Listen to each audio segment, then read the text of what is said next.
Ya baik jamaah, kita kembali lagi bersama kami di rumah Mama Dede. Lanjut Mah, silakan. Silakan Mama. Sekarang kita lihat lagi. Ya. Bagaimana yang namanya kita sebagai hamba Allah. Syarat agar bertemu dengan Allah Subhanahu wa ta'ala yaumil akhir. Kita lihat syarat yang Allah ajukan dalam Al-Kahfi 110. Faman kana yarju liqa'a rabbih falyamal amalan sholihan wa la yusyrik bi ibadati rabbih ahada. Barang siapa yang ingin berjumpa dengan Allah kelak di yaumil akhir, syaratnya 2. Beramal dengan amal soleh. Jangan menserikatkan Allah ketika kalian ibadah kepadanya. Beramal soleh kan beramalah. Iya.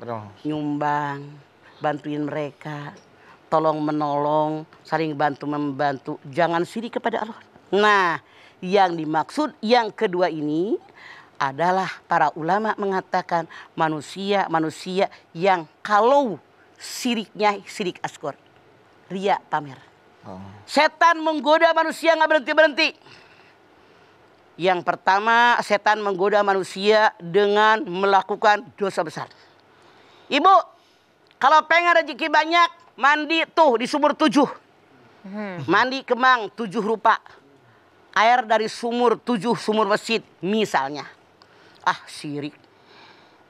Dibisikin lagi. Ibu, kalau pengen rezeki banyak ya, jangan lupa banyak nyumbang fakir, miskin. Sesuai kemampuan yang ada. Yang penting ikhlas karena Allah. Tapi jangan lupa ya, mandi kembang 7 malam. 7 kembang, 7 rupa, 7 sumur, 7 masjid. Misalnya jam 12 malam. Dicampur nih. Dosa besar dengan kebaikan bersedekah. Di abu-abu sama-samarin ya, Ma? Di sama-samarin. Kan orang udah mulai ragu nih. Iya. Ternyata tidak mempan nih, imannya kuat. Iya. Masya Allah. Ibu banyak ibadah dong Bu. Digoda oleh setan dengan cara yang ketiga, kemalasan. Mau sholat. Pegel banget badan gue. Aduh. Mau sholat. Tadi ngejegreg kagak makan. Makan dulu Ya Allah, makan. Dari tadi nganggur kagak ngata-ngatain. Begitu ajan, sebat dulu sebat. Sebat tuh. Sebat. Tuh, Sebatang. Ngerokok dulu. Waduh. Lamaan sholat lohor 4 rakaat, lamaan sebat. Sebat. Dosa setan menggoda manusia. Ya Allah. Ternyata dengan kemalasan pun masih bisa ngelawan. Sholat lagi. Baru ngantuk mulu lagi ngaji loh. Dengerin Mama kalau ngomong. Mama nggak tahu sih dari jam 2 badut tahajud dari semalam sampai sekarang belum tidur. Aduh. Semalam ikhlas karena Allah. Pamer di depan umum. Biar jamaah tahu, biar pemirsa tahu. Beduk gitu loh, tahajud dari jam 2. Ria bukan? Iya, jatuhnya. Tapi bagaimana seandainya ada orang yang awalnya niat karena Allah. Di tengah perjalanan. Sebagai manusia normal pasti senang, suka dipuji orang. Iya apa iya? Iya. 2 pendapat ulama. Ulama pertama mengatakan, kalau hati dia tidak bergeming, hanya girangnya sesaat, kembali kepada Allah, pahalanya tetap utuh. 100%. Seandainya. Ulama kedua mengatakan, ada orang awalnya ikhlas niat karena Allah, dipuji orang ternyata senang dengan pujian, megar hidungnya, gede dadanya. Gue gitulah yang nyumbang paling gede dibanding yang lain. Nunggu pujian dari orang, maka pahalanya rontok kol-kolah bro. Ini makanya yuk biasakan, yakinkan di hati, saya bisa bekerja karena Allah, tenaga dari Allah, kekuatan dari Allah. Saya bisa bersedekah karena Allah, rezeki milik Allah diamanatkan buat saya. Saya bisa menasihati orang karena Allah berkehendak. Jadi bisa ngomong, tanpa kehendak Allah nggak bisa apa-apa. Makanya kembalikan kepada Allah. Ketika ada orang memuji kita, maka pujian kembalikan kepada Allah. Anda silahkan lihat di dalam surat Al-Qasas ayat 70. Walladzi la ilaha illa huwa lahul hamdu fil ula wal akhirah. Dialah Allah yang tidak yang layak disembah kecuali hanya Dia. Dialah pemilik pujian dari awal sampai akhir, dunia sampai akhirat. Makanya apapun kebaikan yang kita lakukan, Ketika ada orang memujinya, siapapun yang muji kita, kembalikan kepada Allah. Ucapkan hamdalah. Alhamdulillahirabbil alamin. Kenapa? Karena digerakkan oleh Allah hati kita seperti ini. Tidak mustahil loh. Ada orang kaya koret nggak? Ada. Ada orang pejabat tapi dia hianat. Ada nggak? Ada. Ini.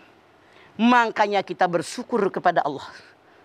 Bersyukur, berterima kasih kepada orang yang bersangkutan.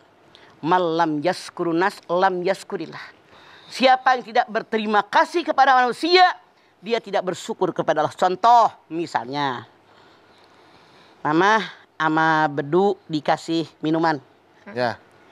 Makasih ya Bedu. Sama-sama, Ma. Saya berterima kasih sama Bedu anak saya karena diperintahkan oleh Allah dalam ayat tadi. Kenapa? Kalau Bedu ngasih ama saya seperti ini, hatinya digerakkan. Kalau Allah tidak menggerakkan hati Bedu, walaupun berhadapan, walaupun lihat emaknya ngos-ngosan, dia pegang minuman, belum tentu digerakkan oleh Allah. Betul nggak? Iya Betul, betul. Pak. Makanya ketika kita, ada orang berbuat baik kepada kita, berterima kasih kepada orang tadi, bersyukur kepada Allah, telah digerakkan oleh Allah. Suka ada yang bilang begini, ngapain gue terima kasih sama dia, rezeki gue gitu loh. Astagfirullah. Ada yang begitu. Ada ya mah. Itu salah. Sombong. Sombong.